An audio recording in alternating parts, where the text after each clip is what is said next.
everybody, welcome to the Laythrom channel. My name's Matt, and a couple days ago I was we threw up a video talking about why you should pretty much look into hard cases instead of going after the soft shell case that you see with most photographers. Now today I'm actually going to be going a little bit further, taking a step back and actually reviewing a case that is our newest addition to the group. Now this is a Plasticase Nanuk 935, and I have to say, out of all the cases I've had over the years, this by far has to be one of my favorites.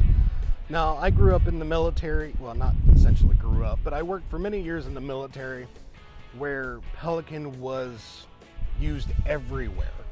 And I have nothing against Pelican or any of the other cases that I've used in the years, but this meets my needs. And exceeds my needs, I should say. So without further ado, what I'm going to do is I'm going to give you a nice little overview of everything that I like about this case. I really suggest that you go out and look up Plasticase's line of cases. I personally think that you might like what you see. I'm sure they do too.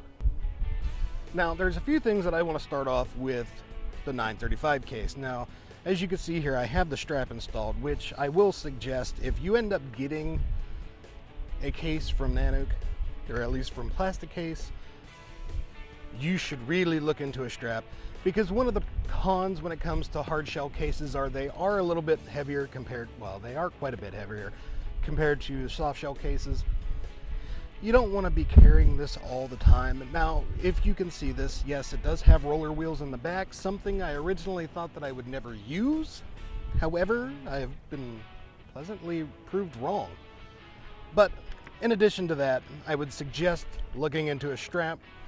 They conveniently have located on both sides of the front two little bars where you can actually strap in. You don't have to worry about trying to strap into the lock holes or anything like that, or any other points like you would some other cases. On top of which, I really like their latch design when it comes to the Nanuk case. Usually with some of the older cases that I've played with and that I've owned for quite some time, it is a real pain in the ass to try and lift up on the latches. You have to use a lot of brute force to get these open, especially if you have them packed to where there's a lot of internal pressure pushing out. Not so much with these. I mean, it is real simple. You have a gray cam that all you do is push down, pull out, and lift back up. And it also locks down in the bottom, or in the down position if you want it out of the way, which is awesome. But to give you an idea how, I don't think I could show you how easy this really is, but there is no effort whatsoever to open the latches on this case. Now I'm going to open it up. This is my main, I guess, journalism case, if you will. So I have the space for my Nikon. I have a couple, I have a GoPro, my action cam. I have a hard drive, an actual spin disc hard drive, by the way. This isn't, a solid state drive. It's an actual spin disc.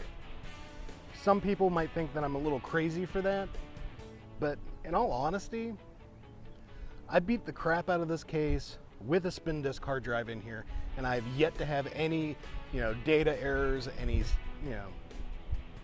errors whatsoever. No sector errors, nothing like that. So that I'm liking. Not saying that other cases are going to give me a lax amount of protection. I'm just saying, I have a spin disc in here. I'm happy with it. I also have my field recorder area popped out. Some accessories and things of that nature. Now, the foam is separate, which is one of the few drawbacks that I come across with this case. Some other cases, the foam comes with it included in the price. This one, unfortunately, does not, but that's a small little tidbit that I can overlook, if you will. And of course, you have removable foam.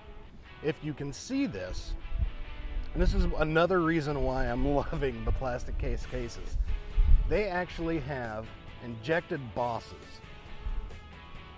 throughout both the top and the bottom. So it's not just on top, but they also have it on the bottom, which is going to be harder to see. But if you want to convert one of these cases into a mobile control panel, it is very easy. They even sell the, I believe there's acrylic and also aluminum, where it's already pre-cut to the case.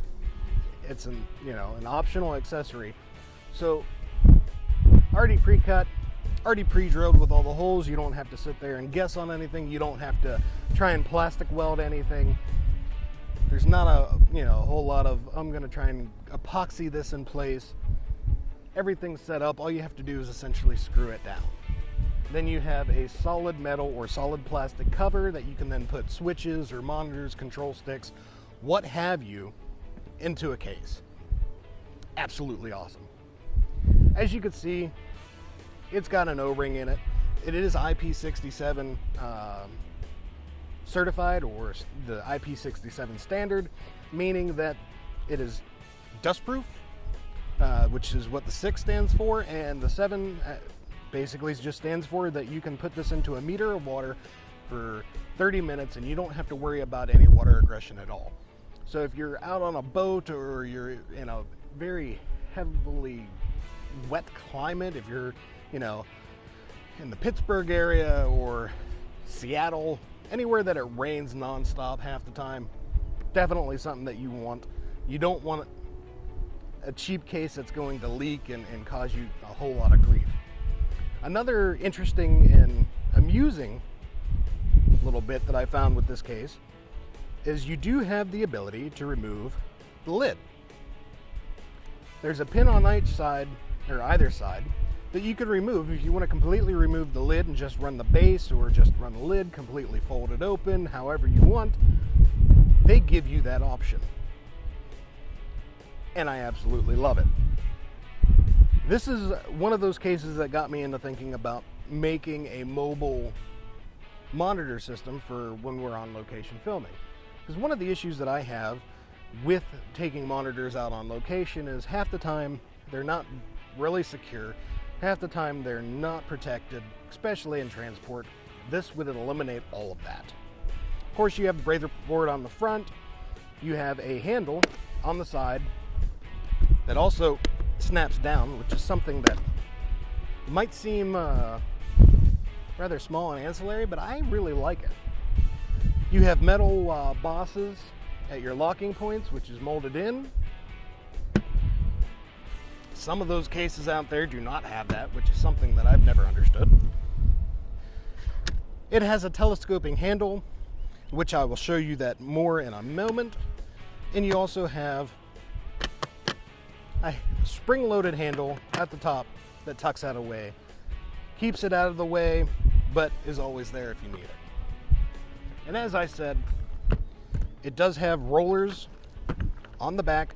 The only complaint and gripe that I actually have with this case is I really wish they would have put some kind of aluminum skid plate at the bottom. Now let me explain why. Yes, I understand it would probably drive the price up, but at the same time, when it comes to me using roller wheels, generally the one way that I stop it, especially on inclines or anything like that, is I drag the other end. It's kind of hard to elaborate, but if you've used a roller case, you basically know what I'm talking about. That basically just scuffs up the bottom here. It's not something that I'm concerned about.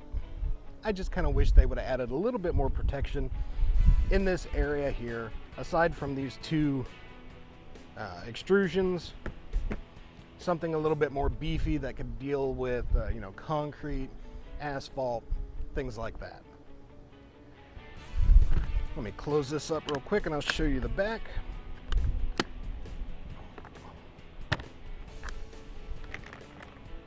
On the back we have a nice little system here.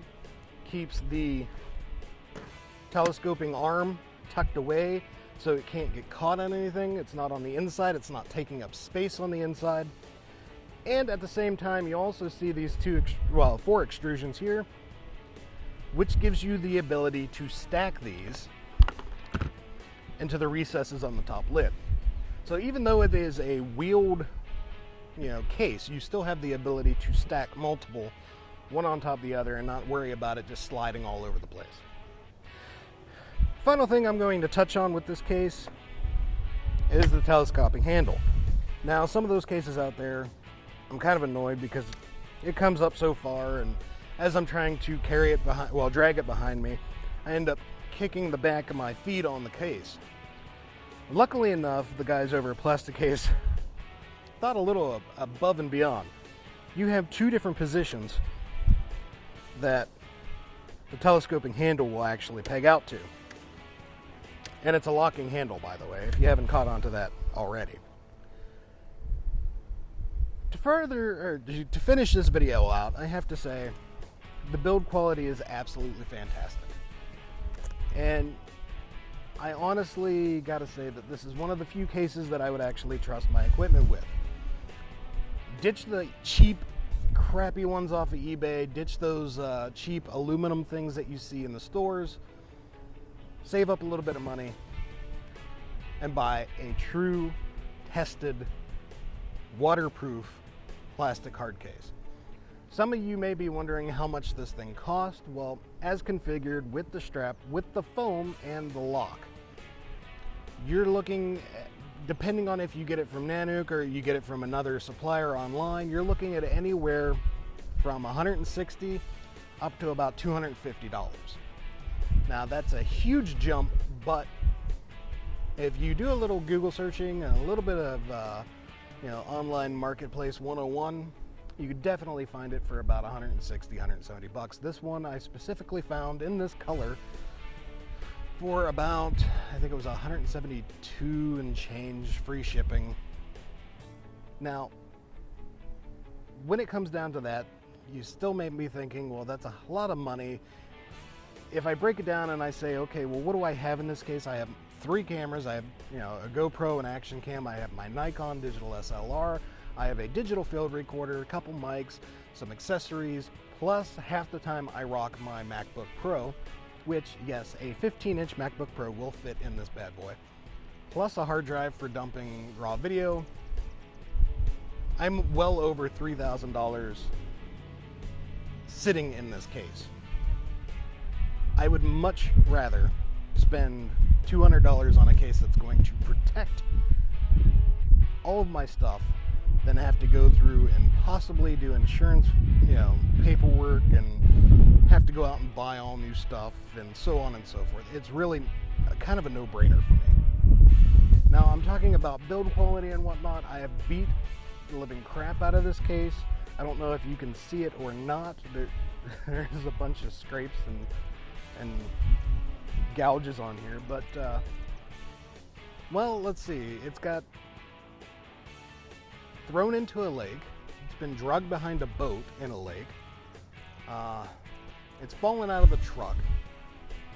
It's actually fallen off this parking garage, which, granted, I mean, from this level down is only probably about 15 feet. Granted, it was not on purpose, it was accidental, but everything survived, so I'm happy. I mean, I have literally done a lot of crap to this case, and the build quality speaks for itself. This is available in multiple colors. Oh, and by the way, for those of you who may be wondering, you may not, I'm not quite sure, but when it comes to the buoyancy factor in water, you're looking at least about a 50-pound buoyancy level, probably more, because I had some of my equipment in the case, put it in the pool, started putting weight on it, and it was about 50 pounds before it started succumbing and started to sink. So if you have probably about 50 pounds of gear in this bad boy, you don't have to worry about it acting like a rock and going straight to the bottom. It'll still float around on top long enough for you to get it. So with that all being said and done, I think that's about it for me. If you have any questions, concerns, comments, feel free to drop them in the comment box below. I will put all the information for this case, where you can get it, things like that, and all the nice little bits of information, the specifications and whatnot, into the description box. Do not forget to like, share, and subscribe the video. And, I honestly think I'm going to take it amongst myself to go out and find the golden ticket. Because I love Willy Wonka.